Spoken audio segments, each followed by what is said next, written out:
Some people, when you meet them, you feel like this energy of like everything's gonna be all right. Everything's gonna work out. I'm safe. I'm protected. Some people just give off that type of vibe, that type of vibration. They are natural born protectors. They are natural born healers. That's what they are. They walk this earth and they have the ability to lead, transform, and diffuse and to manage any kind of situation, no matter if it's volatile, no matter if it's chaotic. They can come in and be a calming voice and provide calming guidance in that moment. Major recording artist WrightWay Jay has always had that type of aura, swag, whatever you want to call it, it factor. He has always had that quality since birth. He leads with reality. He leads with common sense. He leads with the actuality of what he can do. He defines humble greatness. South Carolina stand-up. This interview inside the House of Hits. Shout out to Vinny, Serge, Dorian. It's gonna really touch you in a very humble and authentic way. I'm honored. We're honored to be in partnership with this king. House of Hits, Radio Pushers, Hype Fresh Mag. Let's get it. People, we are live in the House of Hits studios, coming to you from Miami, the beautiful Miami, Florida, on this We Built Different conference weekend. This building, the House of Hits, when I walked into it originally 6 months ago, the first thing I felt was I felt a high level of brilliance. My skin kind of like got hot because very few things excite me like that. But when you see something that is so magnanimous, so outrageous in value, it changes the texture in your eyes. See, the eyes are designed to see through your retina lens. But what you actually see are two different things. A lot of people can't even see their own face. A lot of people can't see their mistakes. The real ones do. When you walk in here, you see that somebody had an extreme amount of ability, drive, hustle, and fortitude to put something together that the world can embrace. You don't get that feeling. People call it an experience. I love the Chick-fil-A experience. I love this experience. I love the Whole Foods. I know a guy named Dorian, he loves Whole Foods. So we always in Whole Foods together, right? It's the experience, the elevator, this to that, the people, environment, the way it smells. Smells healthy, right? Definitely. House of Hits, you have to understand why you're here when you walk through these doors. This is not a big wheel. This is a Ducati motorcycle. You got to ride this thing the right way. I'm honored today to be speaking with major recording artist, serial entrepreneur, my brother, WrightWay Jay, representing South Carolina to the fullest, always, in the building, the House of Hits. When I think about Mary J. Blige, Migos, Jack Harlow, DJ Khaled, The Game, Kanye West right here, and have you here, man, it's an honor. You are one of the most lyrical people I've come across in a long time, independent-wise. I hear it in the music. Honored to have you today, man. People, WrightWay Jay, inside the House of Hits, Hype Fresh, Beyond the Hype. Welcome, brother. Hey, man. Thank you, man. It's great to be here, man. Great to finally meet you, man. You know what I'm saying? It's beautiful, man. Definitely. We met on 24 Hip Hop, the website. Yes, sir. And we did an article about you and said, hey, look, we want to talk, this and that, and blah, blah. And we've been rocking ever since. Mm-hmm. And the thing I love about you, WrightWay Jay, and people, let me spell his name out. WrightWay Jay. The thing I love about you was that your music has a message. And here is that message. You're very aspirational with your lyrics. The song Lost Souls always touched me.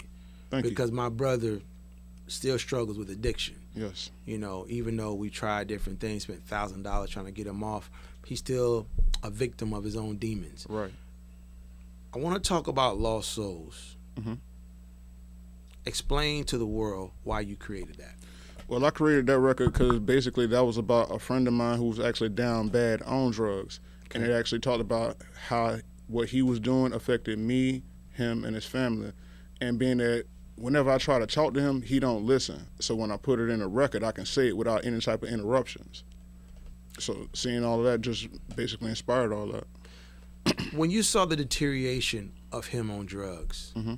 when you actually started to pen those rhymes, what was going through your mind? Explain the emotion.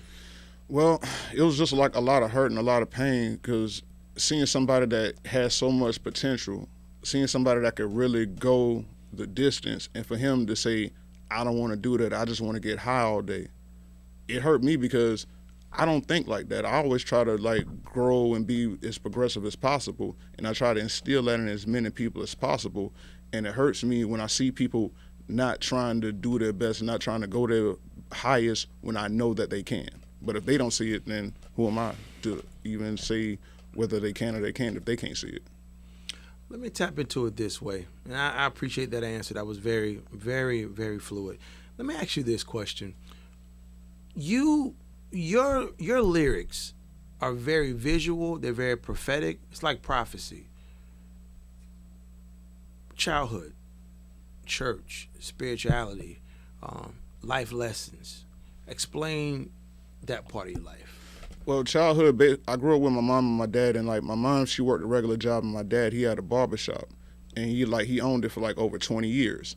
So with me seeing him like own his barbershop, that led me to believe like I can do the same thing as far as owning a business, because I can see him take Tuesday off just because it's Tuesday and nobody can fire him. Yeah. I wanted that same thing. Yeah. So doing that led me into like trucking, which made me buy my own truck so I can actually take off Tuesday just because. Yeah. You know what I mean? Because you can. Exactly. You know what I'm saying? So I just having that power, that's what I was thriving for more than anything, because I saw my father exercise power with ownership, because nobody told him what to do. Mm-hmm. You get what I'm saying? And again, my mom, she was always loving, always caring. She was always like the nurturing side, and I love her so much for that.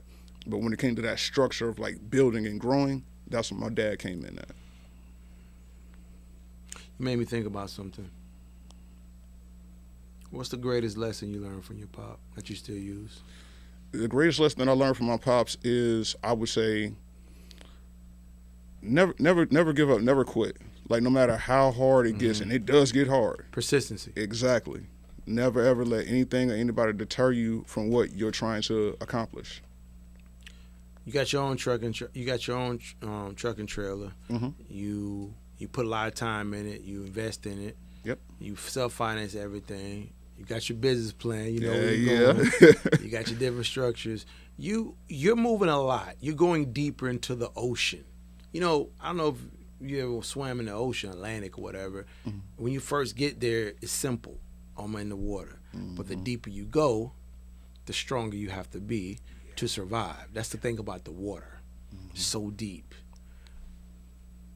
Explain to the audience inside the House of Hits, Hype Fresh Magazine 99.7 The Heat. It's kind of break down, why do you feel that you're the black Michael Phelps in rap? Like you can really go that deep. You're that strong that you can make it through these type of uncharted water. Because this is not normal water. This is not normal depth in this hip hop game. Well, I would say for me, being that I've seen so much before, it really prepared me for where I'm at right now. And knowing that I can look at myself, and no matter what the situation is, if I sit down and think about it, I can always figure a way out. It may take me longer than others to figure it out, but I can figure it out. Mm-hmm. So nothing ever like breaks me away from like that spirit of like, hey, you're gonna get through this because you still have to make it to the promised land. What did you learn about yourself this year that you didn't recognize before? What I didn't learn, I would say that one, I didn't understand about having a business plan. I didn't understand how important and how vital that was, because I was running around like a chicken with my head cut off for so long. So now that I actually have a structure in place where I can actually put the pieces of the puzzle together and actually complete the picture, that's what I know I absolutely needed more than anything. Yeah, that's important. Nothing like people pay millions of dollars every year for direction. They have therapists, they have counselors, consultants, and I see a difference in your focus. You can focus more. You know, it's like when you get married and then you say, you know, you like, okay, I got a wife, I got to come home, I can't just run the streets. Yeah. You know what I'm saying? I got to move a little differently. I like that about you. Last question I have for you. Yes, sir. Legacy is important. Mm-hmm. you're trying to create something that people will remember forever. Have you ever thought about how big of a responsibility that is? I mean, seriously, you're trying to create something. Oh, yeah. Like this house of his. Like Vinny could leave it to, if he, I don't think Vinny has kids, but if he have a son one day or a daughter, he could leave it to them, and people still gonna come here. Right. No matter what, as long as he keep it looking like this and expand it more, Mm-hmm. whatever he gonna do. But people will still come here. Exactly. We here now, he's not here. Right. So obviously it works. Absolutely. So you think about that responsibility? Yeah, I think about it all the time. Like, that's why I like this, like with me creating like my multimedia group, that's important to me. With me creating like my trucking company, that's important to me because these are things that I can pass down to my children when I'm like, when it's time for me to like fall back and let them take the steering wheel. I want it to be set up where like, I don't want them working for nobody else. I want them working for me because I know how I will treat them and I know how them other people will treat them. I don't want that. Definitely know about the other. You know what I mean? WrightWay Jay. Your name is spelled WRIGHTWAYJAY, all together, one word, across all streaming platforms, correct? Well, Instagram is one WrightWay Jay. I'm talking about on all streaming, music streaming. Oh, streaming. Yes. Yes, Yeah. WrightWay Jay. Mm-hmm. Right. And then on social media. It's one WRIGHTWAYJAY for Instagram. Exactly, people. I want to thank you for being on the podcast. Thank you for being in the House of Hits. You ready to walk in there and shut it down? Hey, man, why not, man? Let's go. You doing Lost Souls? Yeah, we can do that. Let's get it, man. All right, man. Let's get it. One.